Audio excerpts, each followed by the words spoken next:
Hello, welcome back to my channel. Today 8 June 2022, RBI governor शक्ति कांता दास ने MPC committee का decision announce किया है। कमेटी के डिसीजन के चलते रेपो रेट को बढ़ाया गया है 50 बेसिस पॉइंट से, जो कि आप यहाँ पे देख सकते हो। मई मंथ में रेपो रेट था 4.40%, जो कि 5 वीक्स में ही वो बढ़कर हो गया है 4.90%। आज 8 जून 2022 को ही ये डिसीजन लिया गया है। CRR में कोई भी चेंजेस नहीं है। सबसे पहले कुछ बेसिक टर्म्स को देख लेते हैं, जिनको नहीं पता है उनके लिए, ठीक है। तो पहला है एमपीसी। क्या होता है एमपीसी? पहले तो फुल फॉर्म देख लेते हैं। एमपीसी का फुल फॉर्म होता है मॉनिटरी पॉलिसी कमेटी। जैसे मैंने आगे बताया, एमपीसी कमेटी का डिसीजन था, तो एमपीसी होता है मॉनिटरी पॉलिसी कमेटी, जो कि सेंट्रल गवर्नमेंट ने बनाई है। और मॉनिटरी पॉलिसी का पर्पस क्या है? तो पर्पस है कि इन्फ्लेशन को कंट्रोल करने के लिए इंटरेस्ट रेट का नियमन करना, ठीक है। और दूसरी ये इम्पॉर्टेंट बात है कि ये कमेटी की बैठक जो है वो साल में कम से कम 4 बार होती है। दूसरी टर्म है रेपो रेट। क्या होता है रेपो रेट? आइए देखते हैं।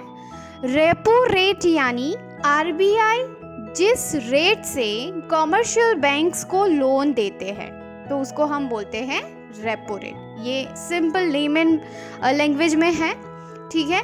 तीसरा होता है CRR। क्या होता है CRR? CRR का फुल फॉर्म है कैश रिजर्व रेशियो। हर एक बैंक को अपनी टोटल डिपॉजिट्स का कुछ हिस्सा आरबीआई के पास रिजर्व में रखना पड़ता है, तो उसको CRR बोलते हैं। और शायद आप ये बात नहीं जानते होंगे कि जितना भी हिस्सा बैंक्स जो है वो आरबीआई के पास रखती है, उसके ऊपर बैंक्स को कोई भी इंटरेस्ट नहीं मिलता है।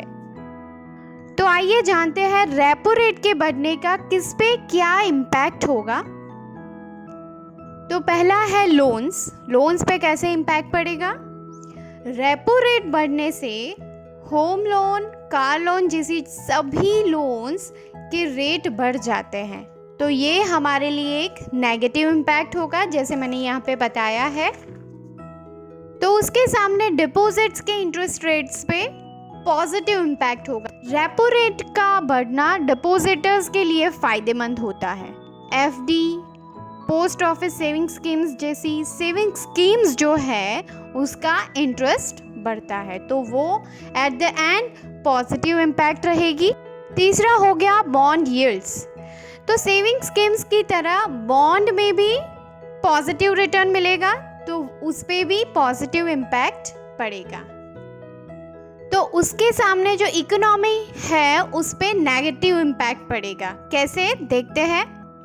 रेपो रेट जो है वो बढ़ने से लोन्स महंगी होगी, ठीक है। आगे हमने फर्स्ट पॉइंट में ही देखा कि लोन्स जो है वो महंगी हो जाएगी। तो लोन्स महंगी होगी तो लोग होम लोन, कार लोन जैसी लोन्स लेना अवॉइड करेंगे या तो फिर पोस्टपोन कर देंगे। दूसरा ये होगा कि लोग अनावश्यक जो चीज़ें हैं वो लेना अवॉइड करेंगे या तो फिर पोस्टपोन कर देंगे, और उसके चलते क्या होगा? डिमांड जो है वो कम हो जाएगी। डिमांड कम होने की वजह से प्रोडक्शन भी कम हो जाएगा, तो उसके चलते इकोनॉमी भी स्लो हो जाएगी। नेक्स्ट है इन्फ्लेशन।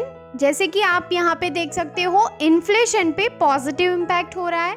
कैसे?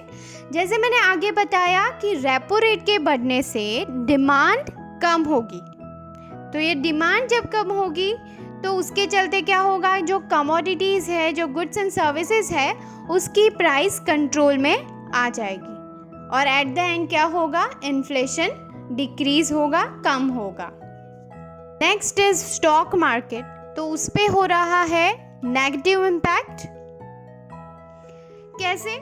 रेपो रेट बढ़ने से लोग अपना पैसा स्टॉक मार्केट से निकाल कर सेफ इन्वेस्टमेंट जैसे कि फिक्स डिपॉजिट हो गया, बॉन्ड्स हो गया, उसमें डाइवर्ट करेंगे, ठीक है।